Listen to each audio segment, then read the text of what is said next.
Bom dia!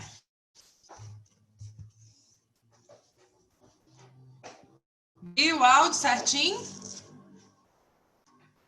Tá? Tá. E aí, como é que vocês... Ui. Tudo certo? Sim. Descansaram? Gente, vamos lá então. É o seguinte, ó. Na última aula, né? Eu deixei... Não sei se vocês viram lá no no grupo de vocês, que eu já tinha jogado a atividade da Mona Lisa lá. Então, já está lá no sala de aula, beleza? Então, vocês têm um prazo aí para vocês enviarem lá para mim, tá? Então, fora isso, eu não passei outra atividade, não, do que eu expliquei lá, do capítulo e tal. Essa semana eu vou colocar outra atividade, mas eu creio que vai mudar a forma de vocês enviarem, por ter muitas pessoas com dificuldade de enviar pela sala de aula. Vai ser passado para o direitinho depois por Danilo, entendeu? Pela coordenação direitinho, porque pelo menos para o fundamental vai mudar, né? Eu creio que para vocês também, que muita gente estava com dificuldade e tal em relação a anexar a atividade, né? Aí vai ser passado direitinho. Enquanto vocês vão enviar lá aquele da Mona Lisa, vocês vão enviar lá, tá bom? Quem não conseguir de nenhum jeito nenhum, pode me mandar por aqui, pelo Zap, mas procurar por lá, tá? Eu não coloquei o valor lá da atividade, porque amanhã a gente vai sentar para ver como que vai ser esses critérios avaliativos desse segundo semestre, né? Como eu falei para vocês, significativo, 60 pontos. Então, na próxima aula, bem capaz a gente estar conversando sobre isso, tá? Então, vai ser divisão para todas as matérias, aí eu passo direitinho para vocês. Então, por isso que eu não atribuí nenhuma nota lá, porque aí depois, como eu falei, coloco muito ponto ou pouco ponto, então não sei qual o valor que vai ser ponto de prática, essas coisas assim, aí eu passo para vocês. Certo? Então, vamos começar então.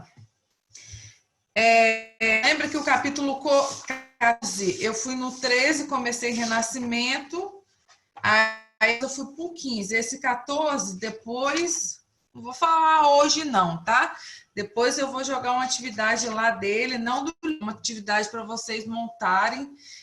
Depois que eu ficar sabendo essa questão da pontuação, eu vou colocar uma atividade lá para vocês fazerem relacionado ao capítulo 14. Como não é um assunto, né, muito pertinente, assim, muito importante para vocês, quando a gente fala em tudo isso, então a gente vai trabalhar de uma outra forma que pode deixar que não vai prejudicar vocês.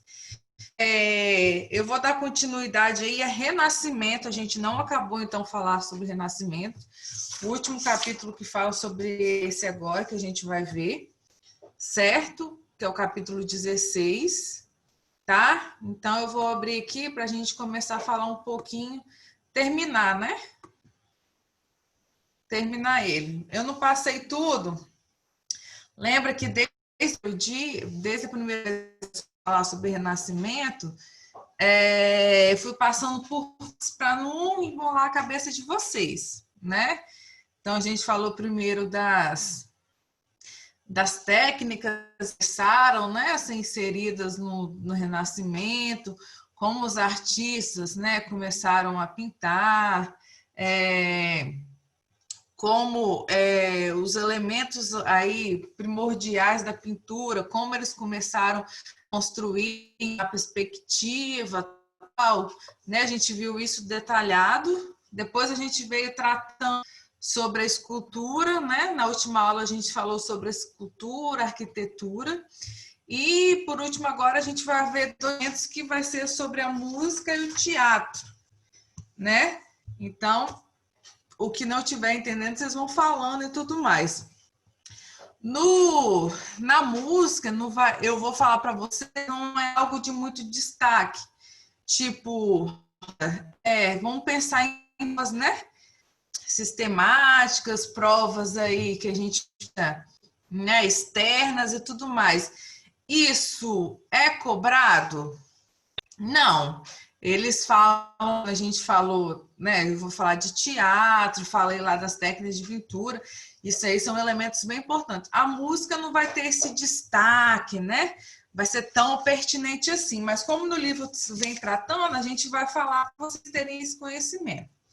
Então, a música, né, período, vai se juntar, então, essa música religiosa e essa música que também não tem essa função religiosa, elas vai se juntar.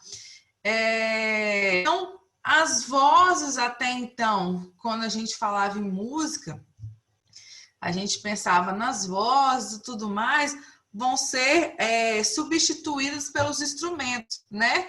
Que aí, então, vai surgir a música instrumental que a gente conhece. A gente vê também muita música instrumental, né? E é um exemplo de música erudita. Vocês já viram, né? A diferença. Foi ano passado, os meninos viram a diferença do erudito para o popular. Então, tem todo um estudo, né? A gente sabe que não é qualquer pessoa que pode produzir isso daí. Então, como surge, né? Essa música instrumental, ela vai começar o quê? Ela vai começar a entrar nesses salões, nesse mundo aí, né, de requinte, tudo mais. Essa música instrumental, essa música erudita vai começar a penetrar nos salões dos cortesãos, né? Porque quando a gente falava em música erudita, a gente pensava em algo que ficava só lá nas universidades, que a gente não sabe que a música erudita vai ser essas ações que os caras lá, eles estudam tudo para produzir aquilo, não é qualquer um que fala, vou tocar isso, né? Fui lá e fiz, não. Então, ela vai começar a interiorizar aí nesses salões aí das pessoas que tinham uma aquisição financeira legal, certo? Então, vai começar, eles vão expressar as emoções, tal, por meio dessas composições. Lembra lá no início que eu falei para vocês que os menas eram os caras, né, que vão patrocinar a arte, porque eles iam ter tipo status, né? Eu ensino, eu divulgo, eu ajudo ali, eu contribuo com essa arte, eu vou ter um status social. Então, ele vai continuar aqui favorecendo, no caso agora, ao músico profissional. Ele vai dar essa ajuda também, ele vai ir por perto, tá fazendo esse patrocínio todo, quando a gente viu lá em relação às artes visuais, às pinturas e tudo mais. Dando continuidade à música,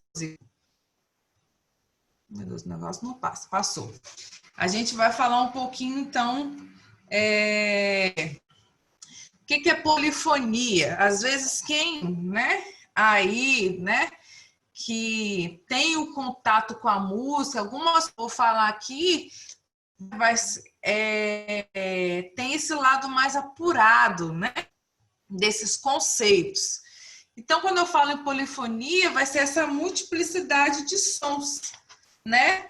Vai ter a combinação de várias melodias junto, que vai ser um dos elementos aí importantes dentro da música no período renascentista. Então, o coro geralmente era de 10 a 14 homens, as mulheres, as vozes das mulheres femininas eram proibidas na igreja.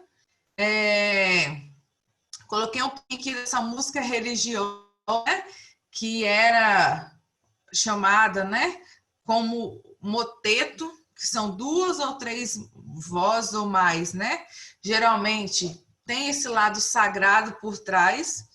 Então, quem é da Igreja Católica, né? Quando a gente fala, no período do Advento, da Semana Santa e tudo mais, Quaresma. Então, essas músicas, elas eram inseridas nesse período aí, né? Nesse período que até a gente, né, vive, todo esse período de Quaresma, tudo, essa música religiosa aí, esse moteto, era inserido nesses períodos, né? Aí, depois de um tempo, o que vai acontecer? Essa música que não tem uma função religiosa, a gente fala a questão da profana, né? A gente dá esse nome, ela vai ter uma maior importância, vai ter mais destaque do que essa música religiosa. Então, eles vão abordar vários, né, amorosos, costumes do campo, de heróis, né? Que eles iam refletir como se fosse refletir o contexto, o que se estava passando aí. Depois, na música, vem a música, né, a polifonia, da música instrumental que começou, né, a surgir e tal, e vem falar um pouquinho das danças populares. Então, as danças populares, elas vão começar também a ser inseridas, né, nos interiores dos castelos e palácios. Então, vinha aqueles grupos populares e faziam essas apresentações aí.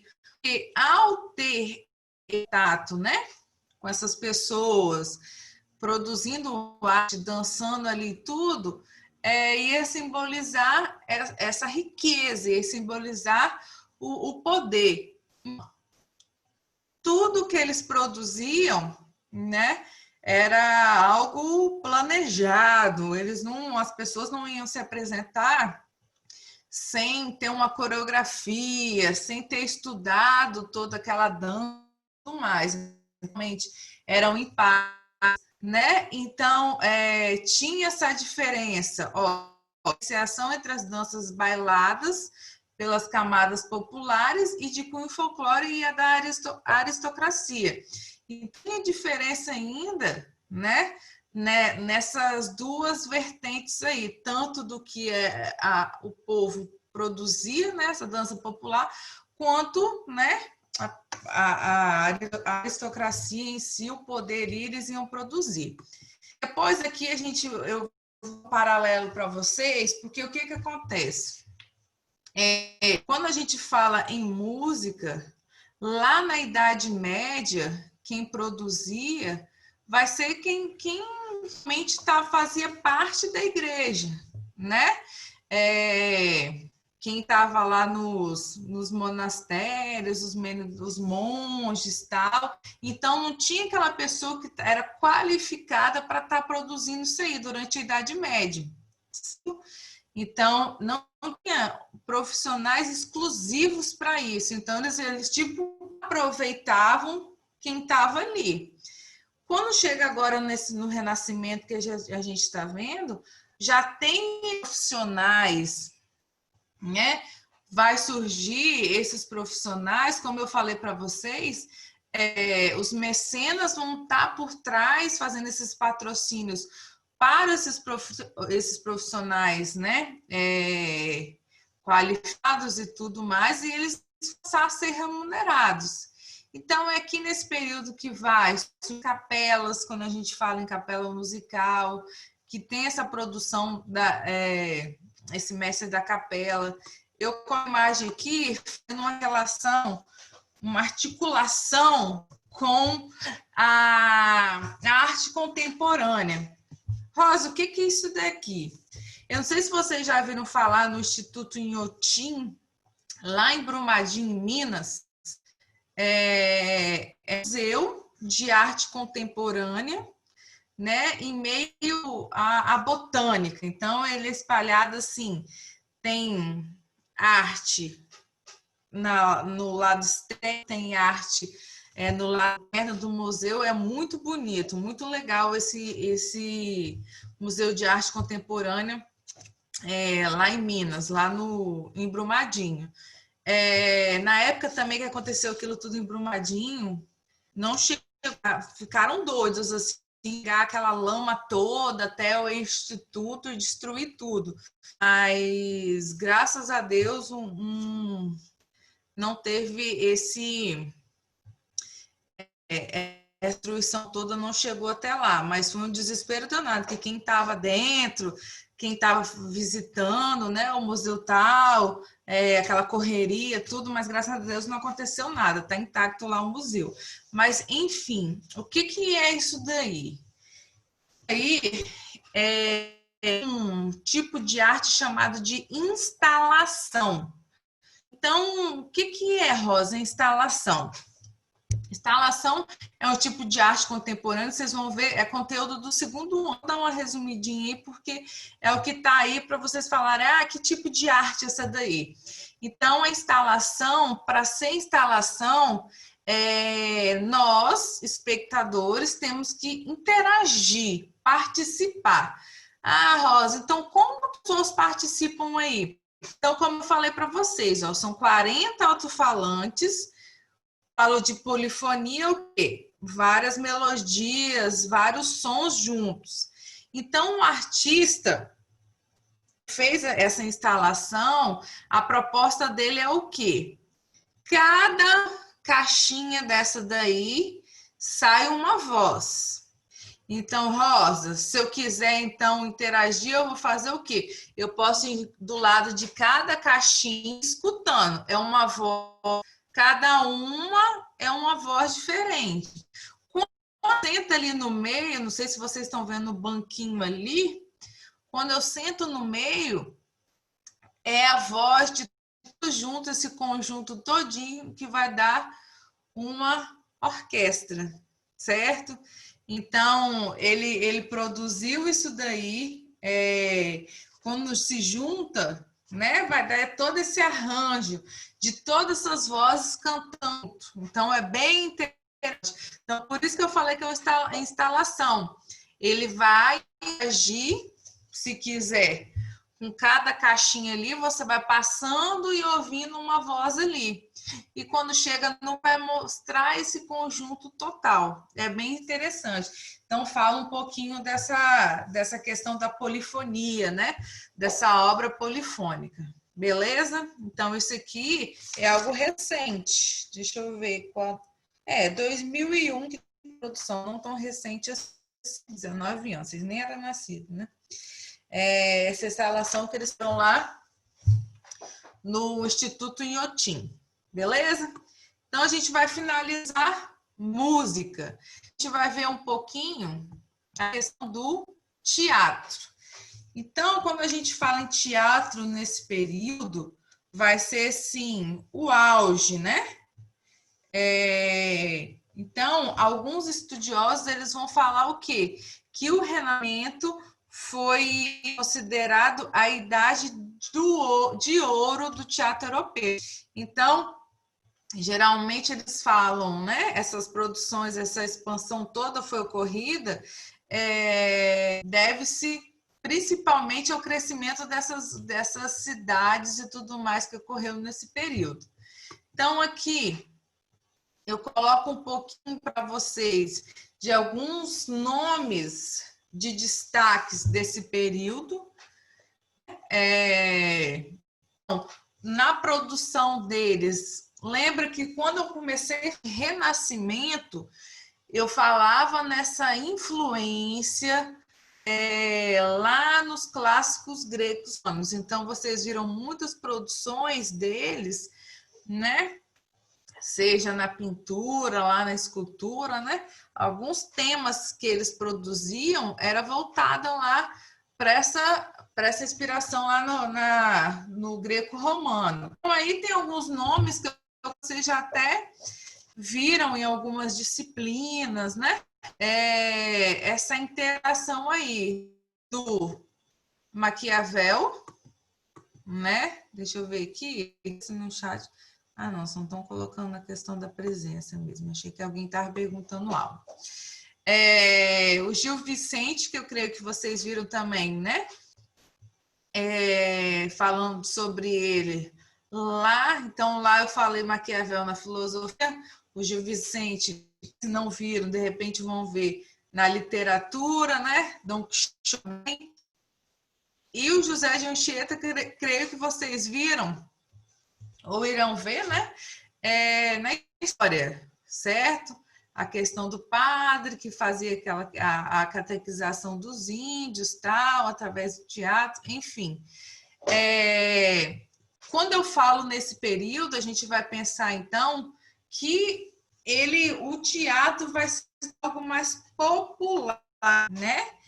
E ele vai começa então a profissionalizar com a influência do povo. Então vai ter destaque, vai ter espaço na Itália, e quando a gente fala em renascimento, né, em teatro, todo esse período aí, a gente fala na comédia dell'arte. Não sei se vocês já viram falar nesse gênero teatral, então quando eu falo em comédia, eu falo em teatral. Então, igual vocês veem lá, teatro grego, teatro romano. Então, hoje, né? Teatro hoje da atualidade, improviso, pantomima, né? Que é através das mímicas, tal, de sombra. Então, esse aí também é um gênero teatral, chamado comédia dell'arte. Então, esse gênero que vai ter destaque, né? Que vai se popularizar durante esse período do Renascimento, ele vai ser o quê? Ele vai, quem vai ele, o clero ou por grupos amadores, né? Então, o teatro, ele vai ser mais profissional e mais público no sentido, assim, de ser divulgado por várias partes. Por quê, Rosa? Porque ele vai ser algo itinerante. Então, ele não ficava fixo, né? Então, aqui a mãe ia, né, para outros lugares. Então, essa arte de representar, né, e tudo vai tornar, nesse período aqui, vai se tornar uma profissão, né? Para quem participava, então? Então, eu falei com vocês que eram grupos amadores, mas também, para participar, para ser inserido aí, a pessoa tinha que ter uma habilidade corporal. Então, ela tinha que saber, por exemplo, malabarismo, dar cambalhota, tinha que ter toda essa habilidade para estar participando, né? Como eu falei para vocês, era itinerante, então o que eles vão produzir? Então, o que vai ser apresentado? Eles vão apresentar situações do cotidiano, né? Então, eles vão colocar o que rola, né, na sociedade e tudo mais, colocar com a sátira, com a comédia ali, igual hoje, né? Muitos grupos, né, de teatro, né, na televisão, a gente vê isso, né? Como esqueci, gente. Do Paulo Gustavo lá, que ele tem um programa lá na MTV, eu acho. Esqueci o nome do programa. Nossa, tia tá tão doida que vocês não têm noção, gente. Daqui um dia eu esqueço de entrar para dar aula para vocês. Então, eles vão começar a fazer essas situações, colocar essas cenas do cotidiano, mas vão colocar uma sátira, sempre cômico por trás disso tudo.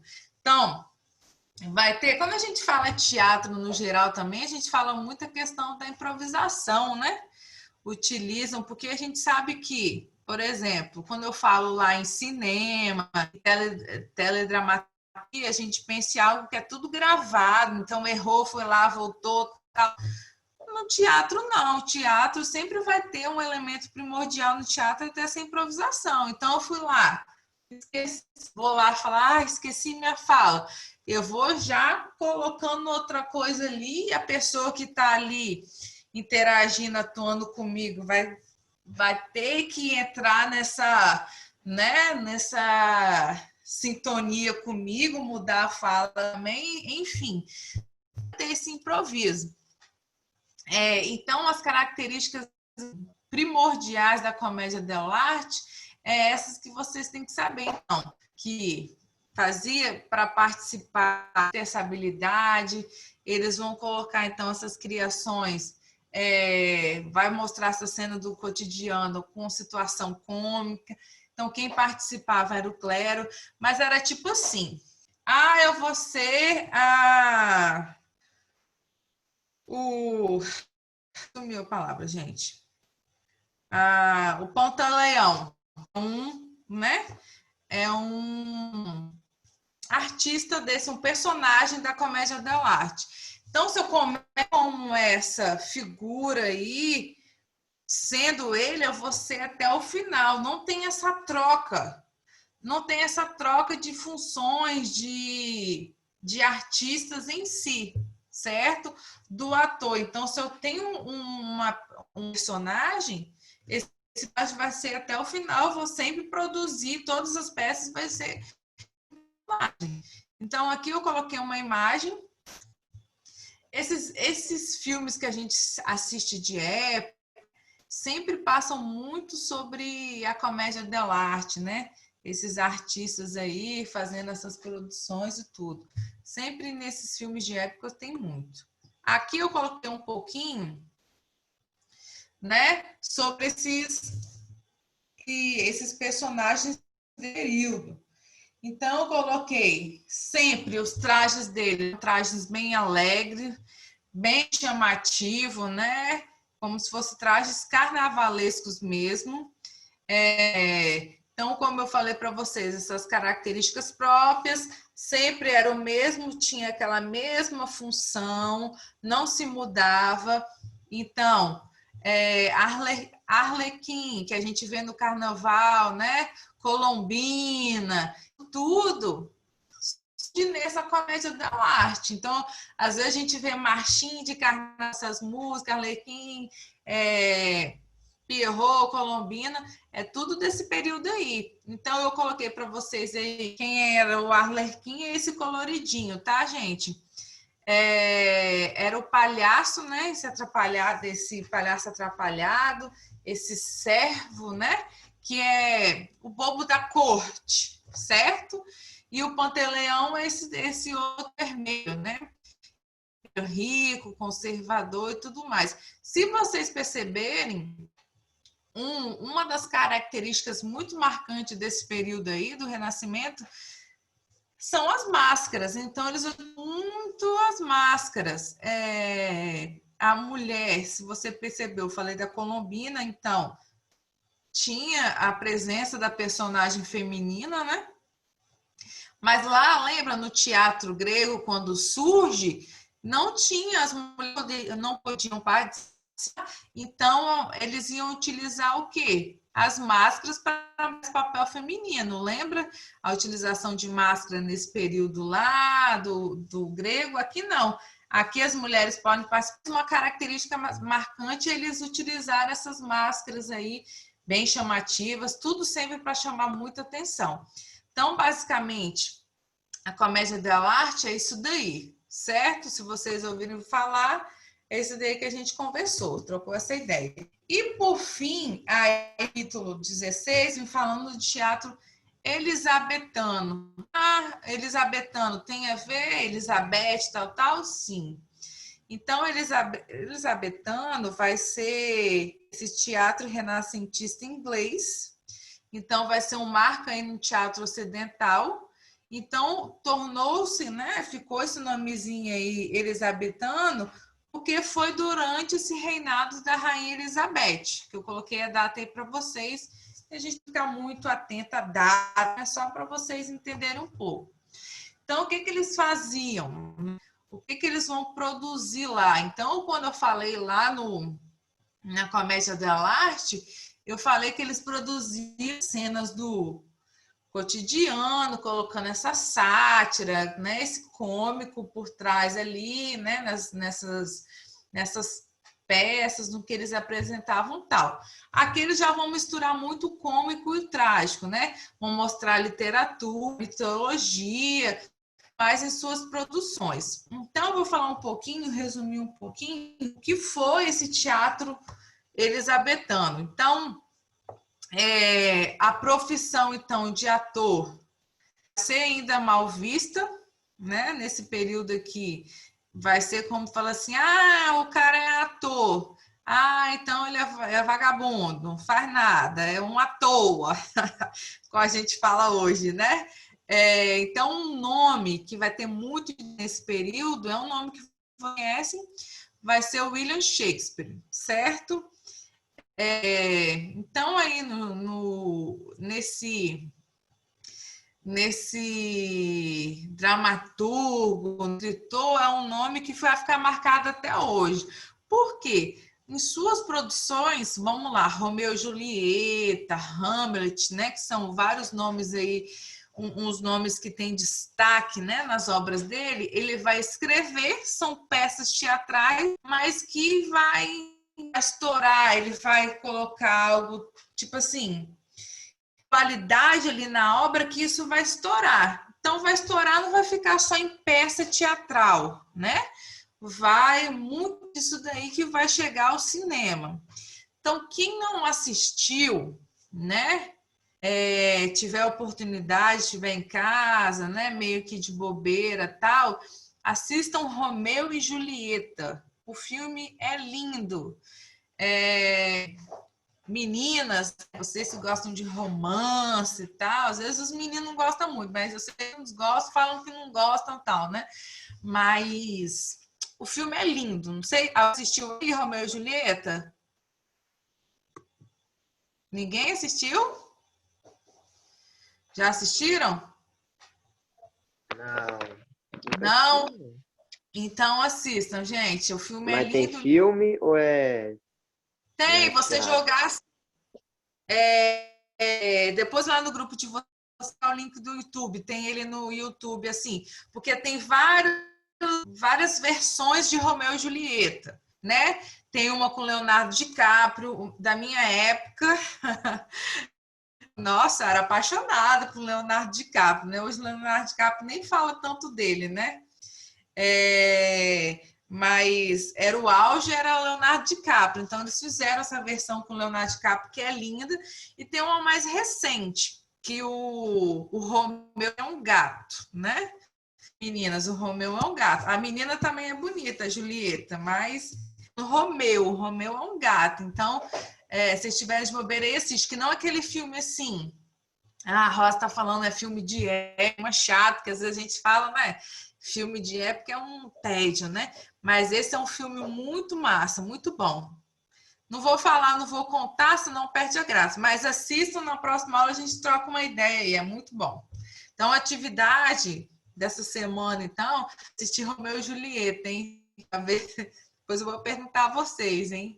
Mas o filme é muito bom. Enfim, então, o Shakespeare vai ser, então, esse dramaturgo, esse escritor que vai ter destaque não só nesse período, como até hoje a gente vê falando nele. Eu coloquei até uma fotinha dele aqui, é esse gatão aqui, que é o Shakespeare, tá, gente?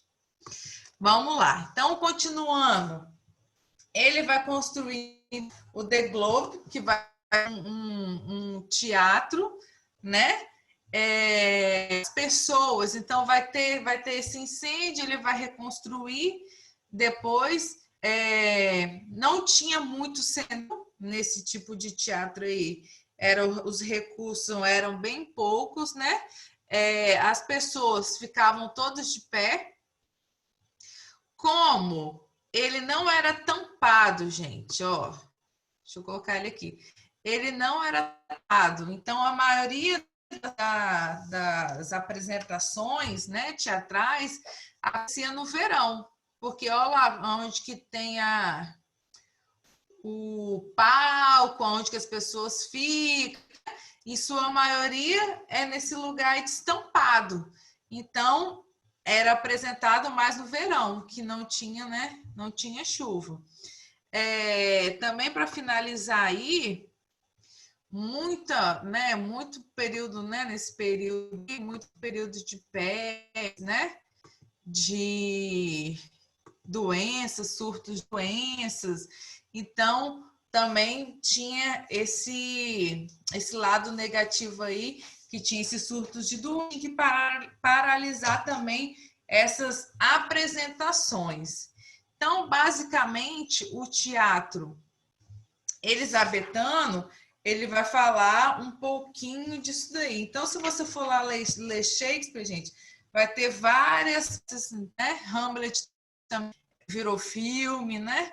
Então, tem vários nomes aí que tem destaques nesse período do teatro elisabetano. Então, a gente finaliza esse capítulo 16, a gente vai finalizar com isso daí.